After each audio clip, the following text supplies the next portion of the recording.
महान शिव भक्त हरिकेश यक्ष शिक्षाप्रद कथा।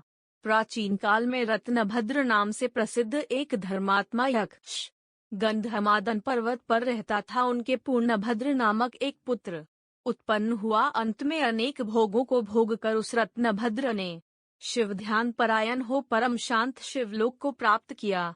पिता के शिवलोक चले जाने पर पूर्णभद्र ने संतानहीन होने से अपनी भार्या कनककुंडला नाम की यक्षिणी से कहा, प्रिय, मुझे पुत्र के बिना यह राज्य और महल आदि अब शून्य मालूम होता है। कनककुंडला बोली, प्राणनाथ, आप ज्ञानवान होकर पुत्र के लिए क्यों खेद करते हैं? यदि यही इच्छा है तो पुत्र मिलने का उपाय कीजिए। इस जगत में उद्यमी लोगों को क्या दुर्लभ है। जो प्राणी प्रारब्ध के भरोसे रहते हैं वह नितांत का पुरुष है, क्योंकि अपना किया हुआ कर्म ही प्रारब्ध है और कुछ नहीं। इस कारण प्रतिकूल प्रारब्ध को शांत करने के लिए समस्त कारणों के भी कारण रूप भगवान शिव की शरण में जाना चाहिए। यदि आप सर्वश्रेष्ठ पुत्र चाहते हैं तो भगवान शिव की शरण ग्रहण कीजिए। अपनी पत्नी की बात सुनकर यक्षराज ने गीत वाद्य से भगवान शिव का पूजन कर पुत्र की अभिलाषा पूर्ण की। उसका नाम हरिकेश पड़ा। पुत्र उत्पन्न होने की प्रसन्नता से उसने अनेक दान पुण्य किए।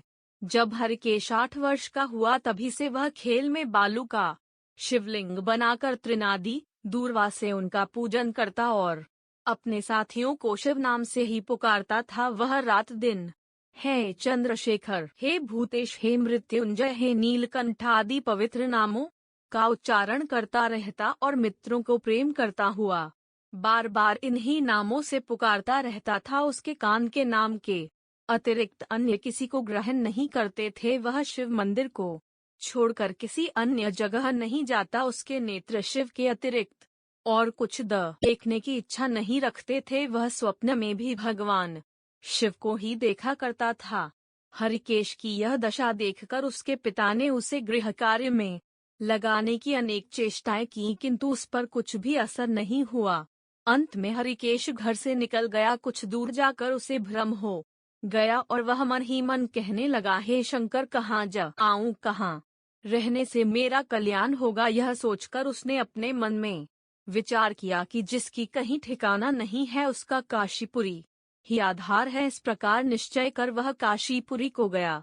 जिस अविमुक्त क्षेत्र में पंचभौतिक देह त्याग कर प्राणों का शिव की प्रसन्नता से फिर देह से संबंध नहीं रहता, उस आनंदवन में अनुस्वार जाकर तप करने लगा। कुछ समय बाद भगवान शिव ने पार्वती को अपना विहार वन दिखाया। वह अनेक सुगंधयुक्त पल्लवों से शोभित था। शिव बोले, हे देवी, जैसे तुम मुझको बहुत प्रिय हो वैसे ही यह आनंद वन भी मुझे परम प्रिय है। मेरे अनुग्रह से इस आनंद वन में मरे हुए को जन्म मरण का बंधन नहीं होता, अर्थात वह फिर संसार में जन्म नहीं लेता। पुण्यात्मा के कर्म बीज विश्वनाथ की प्रज्वलित अग्नि में जल जाते हैं, उसी से फिर वे गर्भाशय में नहीं आते। काशीवासी लोगों के देहांत समय में मैं ही तारक ब्रह्म ज्ञान का उपदेश देता हूँ, जिससे वे उसी क्षण मुक्त हो जाते हैं। कलयुग में विश्वनाथ देव का दर्शन, पूजन, काशीपुरी, भागीरथी, गंगा आदि का सेवन तथा सतपात्र को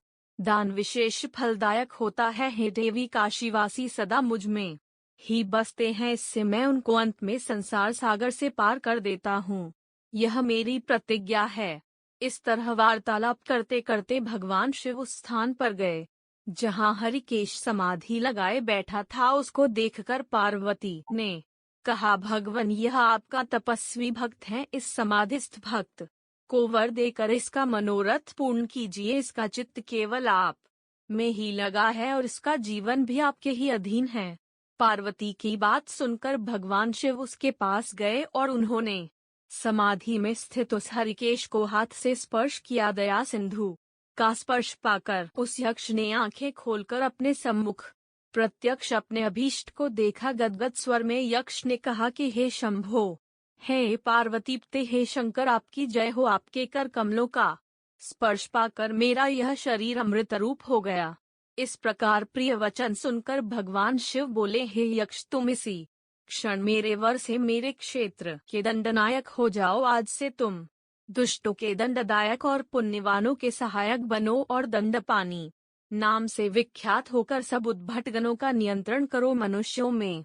सत्य, अर्थ नाम वाले संभ्रम और उद्भ्रम, ये दोनों गण सदा तुम्हारे साथ रहेंगे। तुम काशीवासी जनों के अन्नदाता, प्राणदाता, ज्ञानदाता हो और मेरे मुख से निकले तारक मंत्र के उपदेश से मोक्षदाता होकर नियमित रूप से काशी में निवास करो।